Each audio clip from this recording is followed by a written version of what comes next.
सूर्य जो है वो केंद्र के पास नहीं है, इस तरह से कहीं पर ही क्या है तो साइड में है। अब सूर्य के चारों ओर क्या कर रही है तो पृथ्वी घूम रही है। पृथ्वी कभी यहां आएगी, फिर यहां आएगी, फिर यहां आएगी, फिर इस तरह से ऐसे घूम रही है।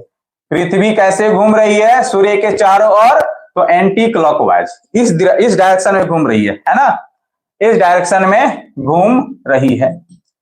तो देखिए सूर्य और पृथ्वी, यहां पर पृथ्वी, यहां सूर्य और पृथ्वी के बीच की सबसे नजदीक दूरी यहां पर ही है, जबकि सबसे ज्यादा दूरी कहां पर ही है इस वाले रेखा में।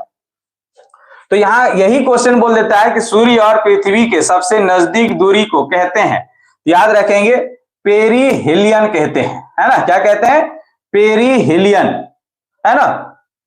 तो हिंदी वाला सॉरी इंग्लिश वाला आप जरूर याद रखेंगे।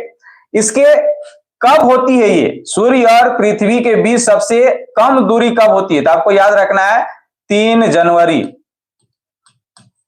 3 जनवरी को सूर्य और पृथ्वी के बीच सबसे कम दूरी होती है ना, सबसे कम दूरी।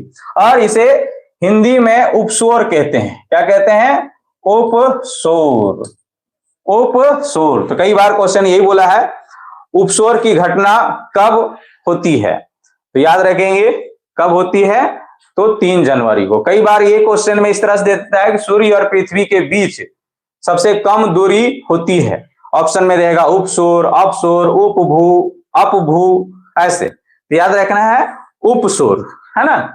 उपसोर में क्या होता है तो सबसे कम दूरी होती है। कितना दूरी होता है भैया ये भी जान लेते हैं, इसके बीच कितना दूरी होता है तो आपको याद रखना है 14.70 करोड़ किलोमीटर, करोड़ किलोमीटर।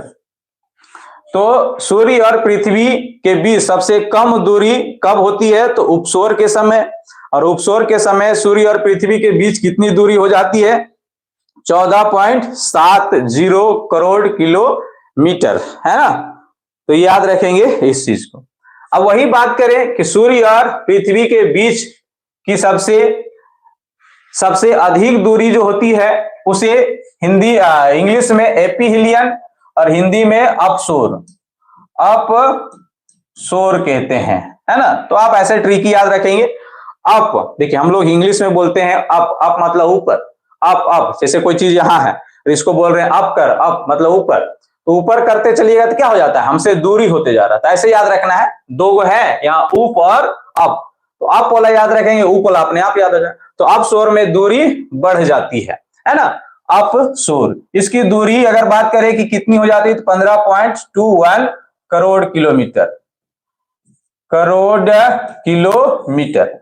ये दोनों चीजें आपको याद रखना है। पृथ्वी और सूर्य के बीच की दूरी 14.70 करोड़ किलोमीटर 3 जनवरी होता है, और जबकि अपसोर में 15.21 है ना, मतलब कि 21 करोड़ है ना, 15.21 करोड़ किलोमीटर। और समय पूछ देगा तो 4 जून, है ना, समय पूछेगा तो कितना हो जाएगा 4 जून को। तो सूर्य और पृथ्वी के बीच सबसे अधिक दूरी 4 जून को होती है ना। अब आप लोग कंफ्यूज हो रहे होंगे कि सर 4 जून में सूर्य और पृथ्वी के बीच सबसे ज्यादा दूरी है, फिर भी हम लोग इंडिया में 4 जून को बहुत ज्यादा गर्मी रहती है, जबकि ये 3 जनवरी को सूर्य और पृथ्वी के बीच सबसे कम दूरी है, फिर भी हम लोग को 3 जनवरी के आसपास ठंड लगता है। तो ध्यान से देखिए इसके पीछे का कारण क्या है तो पृथ्वी की अक्ष की झुकाव। हम लोग का पृथ्वी कैसी है तो झुका हुआ है 23.5 डिग्री, है ना। और हम लोग का देश भारत जो है वो विषुवत रेखा के ऊपर में है ना। तो जब पृथ्वी यहां पे आती है 3 जनवरी को तो हम लोग का देश जो है भारत वो विषुवत रेखा के ऊपर, मतलब पृथ्वी ऐसे तिरछा रहती है ऐसे, है ना, और ये विषुवत रेखा हम लोग का देश जो है यहां पर ही है। तो जब 3 जनवरी का आती है तो सूर्य किरणें जो है वो डायरेक्ट हम लोग का देश भारत में नहीं पड़ता, इसमें तिरछा पड़ती है ना, तिरछा पड़ती है, जिसके कारण सूर्य किरणें यहाँ तिरछा पड़ने के कारण यहाँ उतने गर्मी नहीं, उतने ऊर्जा नहीं जनरेट कर पाती है। जबकि यहां पे देखा जाए 4 जून को, तो 4 जून में पृथ्वी इस कैटेगरी हो जाती है ऐसे, है ना, और हम लोग का देश भारत यहां पर ही है। इस कंडीशन में सूर्य की किरणें डायरेक्ट हम लोग का देश में मतलब भारत में पड़ती है, जिसके कारण जो है वो हम लोग को ज्यादा गर्मी लगती है। याद रखेंगे कि 4 जून को, है ना, 4 जून को वैसे देश जो भूमध्य रेखा के ऊपर वाले में है ना, वहां आमतौर पे गर्मी होगी और नीचे वाला में क्या होगा, तो सर्दी होगा, मतलब ठंड होगा। वही यहां पर जब आएंगे तो जस्ट अपोजिट, भूमध्य रेखा के ऊपर वाले देश में ठंडी और नीचे वाले में गर्मी होगी। ये चीजें आपको याद रखना है। तो